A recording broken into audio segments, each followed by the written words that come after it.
Hello everyone, welcome to my channel English talks with doctor Sumit Kumari Daiya. और अब हम इस वीडियो में करने वाले हैं रिपोर्ट राइटिंग।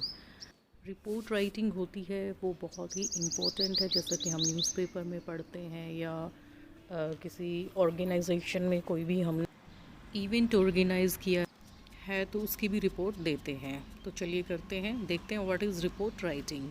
रिपोर्ट राइटिंग है a report is a written account of something that one has observed, heard, done, or investigated.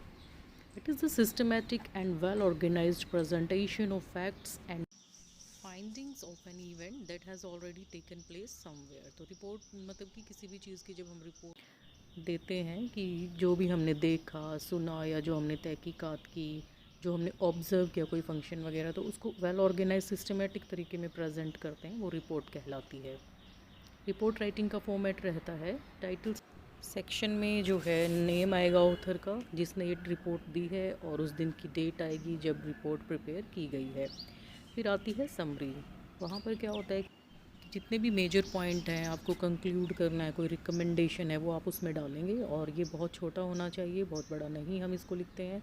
Generally जो ओवरव्यू हमने किया है रिपोर्ट का वो इसमें आ जाएगा, क्योंकि कुछ लोग सिर्फ समरी ही पढ़ते हैं कि इस रिपोर्ट में क्या होगा, और अगर समरी आपकी थोड़ी सी ठीक होगी तो आगे की न्यूज़ लोग पढ़ते हैं। तो लोगों के पास अगर टाइम नहीं होता वो समरी से भी पूरा का पूरा रिपोर्ट या न्यूज़ का पता चला लेते हैं कि क्या होगा इसके अंदर। तो उस समरी हमारी बेस्ट होनी चाहिए, मेन पॉइंट्स उसमें बिल्कुल इंक्लूडेड हो जाने चाहिए, और वो लास्ट मिनट में लिखी जाती है। फिर आता है कंक्लूज़न, जहाँ पर सारी चीज़ें इकट्ठी करके लिख दी जाती हैं। और इस सेक्शन में जो है फ्री ऑफ जार्गन होता है, क्योंकि बहुत सारे लोग समरी और कंक्लूज़न को ही सिर्फ पढ़ते हैं।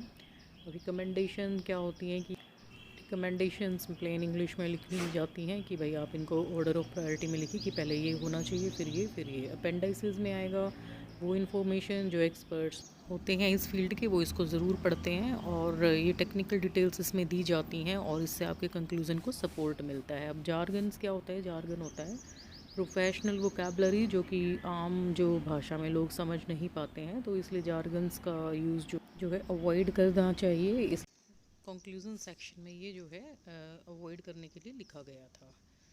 फिर आता है इंट्रोडक्शन।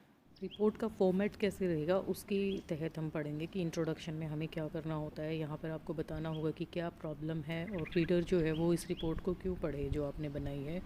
और यहाँ पर आप डेफिनेशन देंगे अपनी टर्म्स की, अगर आप कुछ अलग से इसमें यूज़ कर रहे हैं तो, और डिटेल्स जो है रिपोर्ट की वो इसमें अरेंज की जाती हैं। फिर आती है body of the report, report writing के फॉर्म में यूज़ की जाती है। फिर आती है body of the report writing, ये मेन सेक्शन होता है रिपोर्ट का। यहाँ पर बहुत सारे सेक्शंस बनाए जा सकते हैं, और सबका अपना अलग से सब टाइटल हो सकता है, और इन्फॉर्मेशन इसमें इस तरीके से अरेंज की जाती है कि जो ज़्यादा इंपॉर्टेंट होगी वो पहले आएगी, उसके बाद जो है फिर कम इम्पोर्टेंट न्यूज़ जो रहती है उसको हम लगाएंगे। तो इस तरीके से इंट्रोडक्शन के बाद बॉडी में जो है हम आप उसका पूरा विवरण दे देंगे, एक्सप्लेनेशन दे देंगे डिटेल, और इंट्रोडक्शन जो है थोड़ा सा अट्रैक्टिव होना चाहिए ताकि लोग रिपोर्ट को पूरा अटेंटिवली पढ़ सकें और उनका उसमें इंटरेस्ट बना रहे। कुछ लोग होते हैं जिनका मानना है कि इम्पर्सनल टर्मिनोलॉजी जो है वो गारंटेड ऑब्जेक्टिविटी और एक्यूरेसी लेके आती है। ये ट्रू नहीं है, लेकिन इसमें रिपोर्ट में कुछ ना कुछ इंटेग्रिटी तो होनी ही चाहिए। आई और दिस ऑफिसर जो है, अगर आप अपने आप को कहते हैं आई और दिस ऑफिसर, जैसे कोर्ट में जो है आई और मी का यूज़ किया जाता है, तो वही रिपोर्ट्स में हमें इस टेस्टिमनी को ही यूज़ करना होता है।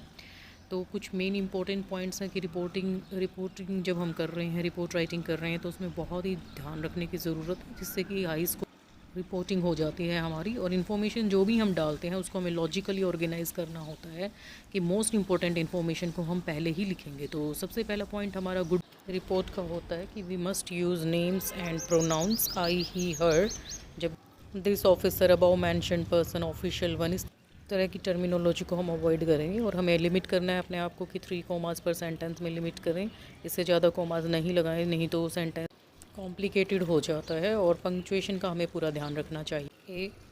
शॉर्ट सेंटेंस और इसके स्ट्रक्चर इंग्लिश में जनरली जो है वो नाउन से शुरू होते हैं, ग्रामर सिंपल होती है, कॉम्प्लिकेटेड सेंटेंसेस जो है रीडर को भी मुश्किल होते हैं समझ में आने में, और उससे जो है एरर्स की संभावना बहुत ज़्यादा हो जाती है, इसलिए सिंपल सेंटेंसेस में ही लिखें।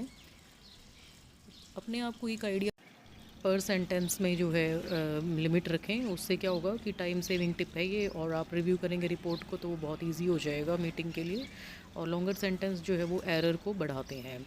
फिर है क्लियर एंड स्पेसिफिक होना चाहिए जितना पॉसिबल हो सके। और इससे फिर है यूज़ ऑफ सिंपल लैंग्वेज, ये हम ऑलरेडी डिस्कस कर चुके हैं। फिर है ऑब्जर्वेबल फैक्ट्स जो होंगे उस तक हमें जो है वो रहना होता है। राइट इन पैराग्राफ्स बनाएं, छोटे छोटे, लॉजिकल हो जाता है, इजी हो जाता है अंडरस्टैंड करना।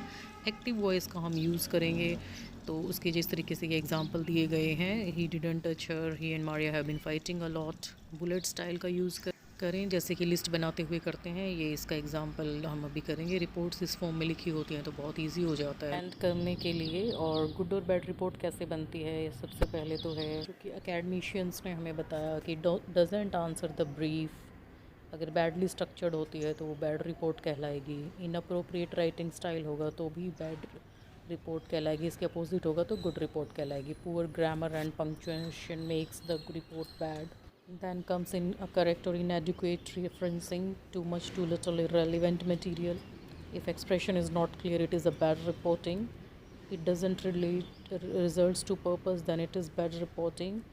And there is unnecessary use of jargons is there, then the report is bad. और इसका जितना भी हम अपोजिट करेंगे तो that will make a good reporting. So we should use the good reporting style. Most important thing क्या है कि हमें ब्रीफ में होना ही चाहिए सारा कुछ रिपोर्ट राइटिंग में। सबसे ज़रूरी चीज़ तो यही है कि इन्फॉर्मेटिव होनी चाहिए रिपोर्ट, ताकि लोगों को लगे कि हाँ भाई ये पढ़ के हमें कुछ पता चलने वाला है, इन्फॉर्मेशन मिलने वाली है। फिर हमें जो है ये देखना चाहिए कि हम किस सेक्शन के लिए रिपोर्टिंग कर रहे हैं। सपोज़ आप अगर बिज़नेस सेक्शन के लिए रिपोर्टिंग कर रहे हैं तो वहाँ पे आपको थोड़ा सा अलग टाइप की टर्मिनोलॉजी का यूज़ करना होगा, और वहाँ पर सेपरेट रिकमेंडेशंस होंगी। मेथड सेक्शन वहाँ पर लगाने की ज़रूरत नहीं रहेगी। तो ये भी हमें ध्यान रखना है कि हम किस तरीके की रिपोर्टिंग कर रहे हैं। सिंपली अप्रोप्रिएटली लिखने का तो कोई भी तोड़ है ही नहीं, तो उस तरीके से अगर हम लिखेंगे तो लोगों को बड़ा समझ में आएगा, क्लियर कट, और लोग जो है बहुत ईगरली वेट करेंगे कि हमें इनकी रिपोर्ट पढ़नी ही है। हमें रिपोर्ट लिखते हुए ये बिल्कुल ध्यान में रखना है कि हम ये किसके लिए लिख रहे हैं। स्पेशल अटेंशन हमें अपने प्रोजेक्ट रीडर्स पर ध्यान देने की ज़रूरत है कि भाई बिज़नेस क्लाइंट है, स्टूडेंट्स के लिए लिखा जा रहा है, या कि भाई ये हम किसी मेडिकल फील्ड के लिए लिख रहे हैं। तो उसकी अकॉर्डिंगली हम उसमें अपनी फाइंडिंग्स को डिस्कस करेंगे, और ओवरऑल पर्पस जो होगा वो उसमें ज़रूर ही डाला जाना चाहिए ताकि प्रॉपर कम्युनिकेशन हो पाए। क्योंकि हमारे रेफरेंसेस जो हैं वो बिल्कुल करेक्ट ही होने चाहिए ताकि लोग उसको रेलिवेंट समझ के पढ़ें। और डिस्कशन जो है वो बिल्कुल उसमें डालना ही चाहिए हमें। जितने भी इश्यूज़ हमने रेज़ किए हैं वो सब अपना टाइम उसमें हमें प्लान करना चाहिए कि हम उसको प्रॉपरली लिखें।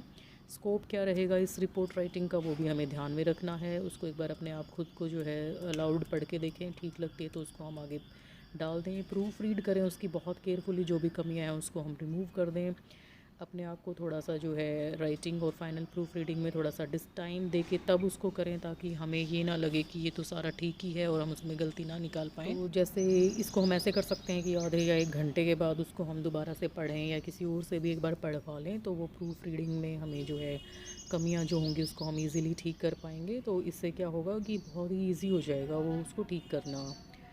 फिर है स्पेल चेकर और ग्रामर चेकर हम यूज़ कर सकते हैं टेक्निकली भी।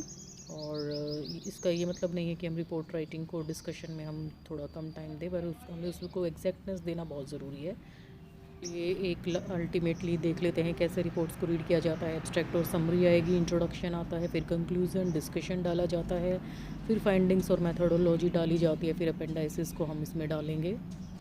तो इस तरीके से बहुत सारी चीज़ें ध्यान में रखते हुए हम बहुत इफ़ेक्टिव रिपोर्ट राइटिंग लिख सकते हैं। और हमें गुड रिपोर्ट राइटिंग की तरफ ही ध्यान देना है, जो कि रेलिवेंट हो, इन्फॉर्मेटिव हो और कम्युनिकेशन जो है वो प्रॉपर कर पाए।